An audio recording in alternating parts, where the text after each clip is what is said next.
Hey, everybody, it's Eddie from Tokyo. This is your cryptocurrency update from Japan, and we are sticking to talking about XRP on-demand liquidity. I'm feeling very focused to talk about on-demand liquidity right now, and I want to ask you if you had a chance to watch Tony's video. It's an interview with the CEO of SBI Ripple Asia, Adam Trademan. And it really seems that we are experiencing some forward progressive movement with on-demand liquidity. Understand that SBI owns more than 10% in terms of a share of Ripple, because the last round of funding that occurred in December of 200 million, it was not broken down to exactly the amounts that the other two participants, Route 66 Ventures and Tetragon, had. So I just don't know exactly what it is, but for sure, SBI is the largest shareholder of Ripple, and so they have quite a vested interest in seeing that they are successful. So the majority share was confirmed in this video. Tony spoke with Adam for 58 minutes, and I should tell you that Adam is very talkative, which is good. That is really perfect when you're interviewing someone. And not only talkative, but in having a lot to say, he's a good storyteller too. Now, there's three countries that he mentions where there is a focus for leveraging Ripplenet, and SBI is responsible for implementing Ripplenet in those countries. One is South Korea, second was Vietnam, and third was Cambodia. In fact, Mr. Trademan had actually met with the Central Bank of Cambodia in December, and it's quite interesting on the comments as to why Cambodia is interested in using something other than the dollar. So when he goes on to talk about how Ripplenet is just an alternative to SWIFT, ODL changes everything. It's super beneficial. Of course, you can settle in real time. It's quick.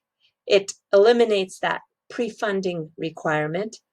It also mitigates the currency fluctuation risk, and it impacts the viability of XRP. And finally, it has the ability to impact the price, potentially. Now, he uses potentially, of course, because he can't say that it will do it without a shadow of a doubt. That would just be the wrong thing to say.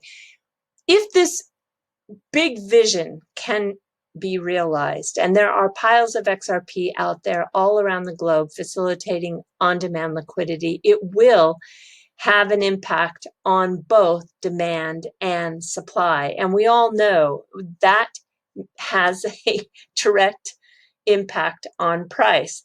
So this is a solution that changes the fundamental layers of the banking system, as Adam says, and the technology is super exciting. Now, it's just rolling out now, meaning ODL. ODL is just rolling out. And it is limited, and it is in some pilot projects, but it's going on with various companies in their territory. Remember that SBI is a sales arm for Ripple, and they have a territory which is in this Asian region of the world. Now, Tony was also today on the channel, which is called On the Chain Live. And he talked with Chip and Jeff about a lot of the interviews that Tony has hosted over the past year. And one of his favorites, he says, is this one right here with Adam. You have to check out On the Chain. This is a channel that Chip and Jeff are doing a really fabulous job because they are true professionals. They're smart, and you want to watch for something that they are doing. I think they've got something cooking. I don't know what it is, but I can tell you for sure they're up to something. They have let everyone know that much. And so I'll put a link to the description of the I'll put a link in the description below so that you can easily watch this kind of recap that I thought was great with Tony today. Now, when we talk about things going great and that they have a very strong vested interest in seeing Ripple do well.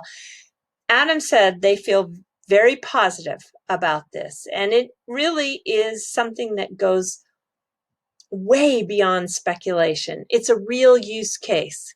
Now, I'm okay with speculation. The bull run in 2017 was purely speculation. It was a blast. I hope for another one again soon, as well as many to follow that without going so long in between. But if you're going to survive in this space, you really do have to go beyond speculation. If you don't have a real use case, you're just going to be around for a few pump and dumps, and you're going to be adios, sayonara, bye-bye. So let's take a look at, well, before we take a look, I want to actually have you listen to just a little bit of this video, just a tiny bit on one section I picked out that I think is most interesting. Have a listen to this part of the video, which starts at the, 42-minute and 15-second mark. In the near term, though, I think that, if people ask me sometimes, they're like, hey, what's the real benefit of crypto? What's the real use case? And if you look at Bitcoin or Ethereum, Bitcoin Cash, whatnot, I would love to say, man, hey, in Japan, everybody uses it at Starbucks, right, to buy their coffee. Not true. Okay. Now, truth, Tony, is people do use it more in Japan to buy stuff than anywhere else. Maybe, right? However, come on, if you look at the global zoom out, right, speculative value. Yeah. It's an investment. It's like buying gold. Okay. It's just the reality of the situation. But for XRP and for Ripple technology, I would say, maybe it's because of my role as the CEO of SBI Ripple Asia, but the actual use cases, like for remittance, I get daily reports at 9 a.m. JST every morning on all of the transfers that are being sent using Ripple Tech, okay, from Japan, South Korea, and other places, overseas. There's a lot going on. That's a real use case that is way beyond just speculation. And that makes me happy. It makes me excited, because that's a real thing where the technology is being used for something other than, the equivalent of buying gold or silver or stocks or equities, gambling, sort of like on investment, right? And I think for a technology to really become successful, it's going to have a use case beyond just pure speculation. By the way, gold has a use case beyond pure speculation. It's called a ring. right? It actually has that, right? Most people don't realize, but Bitcoin doesn't have that yet. We worked so hard to make it, something where you could use as a payment method, but for a variety of reasons, people love their credit cards, even me, to get miles and points and stuff like that. But with Ripple Tech, you're seeing real use cases beyond just speculation. And yeah, I think that was what. It's good.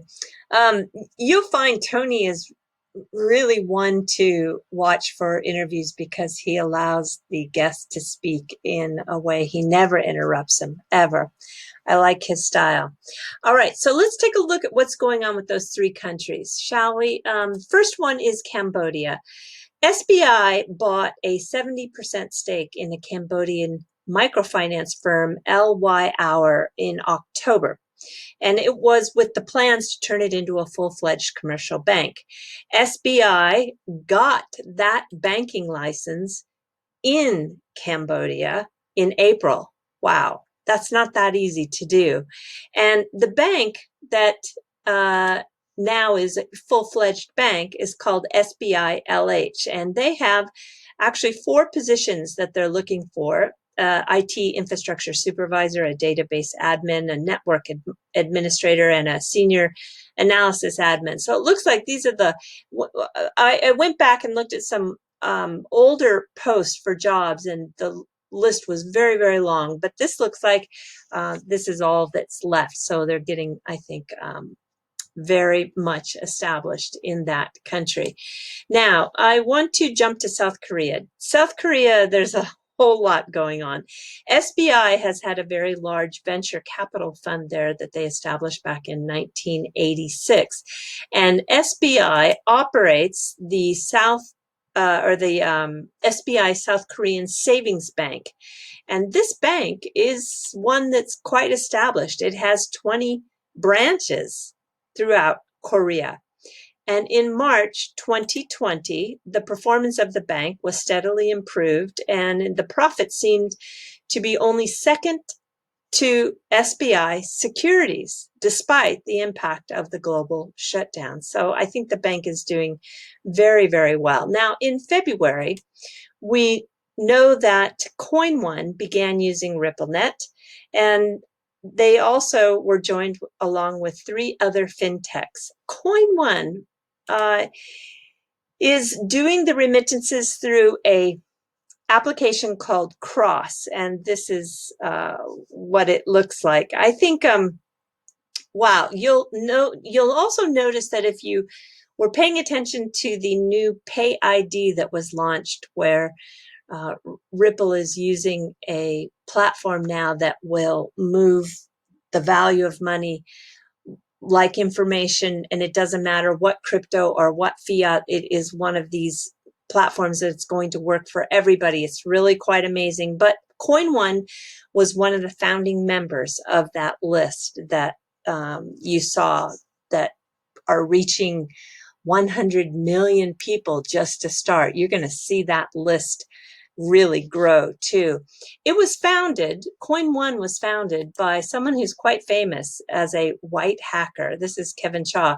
He was on the Forbes 30 under 30 Asia list in 2018 too. He's something. He really is something. And he received a very good write-up just recently. This is an article that was about Coinone gaining the trust of immigrants that live in Korea because of not only the low cost in their low cost and immediate payments, but because they're a non-bank entity that I think they had to work very hard to get people to trust them for sending money. People in this article, it says that most people were so conditioned, if you will, to use banks, but he has broken through that. And the part that I found interesting in this 33 billion remittance market that is in South Korea is, check this out. He says that Ripplenet connects us with financial institutions in Thailand, the Philippines, and Sri Lanka. And they're able to quickly open these popular remittance channels. Customers were profitable thanks to the low cost and usually less than 1% of the fees. So they're doing it for less than 1% in fees. Amazing. The connection to Ripplenet has also made it possible to settle these transfers in real time. So Thailand, we know that is the Siam Commercial Bank is using Ripplenet there. The Philippines, which we know is a huge liquid ODL corridor, and Sri Lanka. Now, that was a little bit of a surprise for me, but I did go back and I now see that SBI announced remittances with Sri Lanka all the way back in 2015 with SBI Remit. All right, the last bank I want to look at is TP Bank, and this is a bank that SBI acquired 19.9% share, and they launched the first money transfer service between Japan and Vietnam using Ripplenet just this last November 2019. And in April, they actually, because of the global challenges that everybody is in, they made the fee for remittances exempt. Look at these. Look at this business and the white gloves. Wow, this is just such a strange new norm that we are in. So a very recent article, May 11th, it talks about Vietnam and the regulations for cryptocurrency. The ministry set up a research group for cryptocurrency to study policy. That's a good thing. We want clarity. We want clarity all over the world. And it does say in this article that 80% of Bitcoin transactions actually originate in Asia. And according to Crypto Compare, Vietnam is in the top 5. So if they can get some really good clarity, this is a good thing. So that was your overview on the region of the world where ODL projects and pilots are underway. And as Adam Trademan says, later this year and on, we'll see wider spread production. I love it. just love it. I just loved the interview with Tony, and I think I agree with Tony. It was his best interview ever. And Ferdy, who is the XRP twin, he just did an interview of me, a follow-up from an interview we did a year ago. I just can't believe that the time goes that fast. So if you are interested, he posed some really good questions for me, and I answered them, and it was published today. I'll put a link to it in the description below. All right, everybody, we are jumping to the fluff. So we are coming upon what's called Ochugen season. This is Japan's seasonal gift giving time of year. It's coming up into full swing just in about a week or so. And it's a big event for the department stores. This is Mitsukoshi, and they have a whole floor designated to the gifts that you give. It's usually food, and there are just big fancy gift boxes that are created by the food and beverage companies, and it's just so fun this time of year. The other one happens at the end of the year, which is Osebo, but this, for me, I love the summer ones. Ochugen is, I think, the best, and it is really a custom that began back in the Edo period in the 17th century in Japan. It's a time to give a gift to somebody who has taken care of you in the last 6 months. It's a way to express your gratitude. And Mitsukoshi really goes all out. All of the staff wear yukata, which is the lightweight summer cotton kimono-like where it's traditional, and it always looks so colorful, and it makes you feel like you get into the spirit of spending money. These are some typical Ochugen gifts. This is unagi, which is eel. This is curry, and this is Japanese curry. You know, the curry, well, that's another story. The curry actually came from India, right? But if you know, I don't want to get too far off track here, but I feel like I need to tell you. So when the Navy from the UK came to Japan, every Friday the Navy ships in the UK eat curry, and the curry influence for them, of course, came because they were India was once part of the UK's territory. And so that tradition of eating curry every Friday on the Navy ships in the UK, when they came to Japan, Japan actually adopted that same tradition. And then they were introduced to the curry that was that was eaten on those ships. But they have since, of course, change the taste to localize it more to Japanese taste. So when I tell you that this is a curry box, you might be surprised at the taste of the curry because it's not exactly like Indian curry, but it's still very, very yummy. And this is a gift box of seafood. Here are some sweets. Here is some crab, some fruit juice, and some meats. These are all very, very typical Ochugen gift box. But I think the most popular, and maybe the one that you find often as a gift that you give, is the beer and somen. Somen is the summertime noodle, which is very, very thin and served cold. And this is an example of how you might find it served when this picture rotates over right here. Isn't that just beautiful? It's just beautiful, and I can tell you it's really yummy. And if you're into the fancy gifts, you can buy this particular heart-shaped watermelon for like $300 US. Or if you're into the honeydew melons, yeah, it's not hard to find one that is $150. This is about $150 US for just one melon. I don't know. I've had some expensive ones before. They're of course really, really good, but are they as good as one that you can buy for 20 bucks? I think I can't tell the difference. I know maybe I shouldn't say that. But the one thing that really stands out in Japan for fancy gifts is the strawberry. There is brand strawberries with names like Snow Rabbit, Fruit of Angels, White Jewel, and they will cost, now hang on, no kidding here, they'll cost up to $10 per strawberry. I think the most popular one by brand name is this one here called Bijin Hime, which means beautiful princess. And they run about $10 a piece. They're huge, aren't they? And they're beautiful and they're perfect. I've only had this once, I think. Yeah, super, super sweet in a good way. And yeah, it was crazy, but in January of this year, 108 strawberries sold for $13,700 US at the Japanese auction. Unbelievable, right? You don't have to go this fancy. The important thing is you can even just drop a postcard in the mail for your Ochugen gift. It's a great tradition.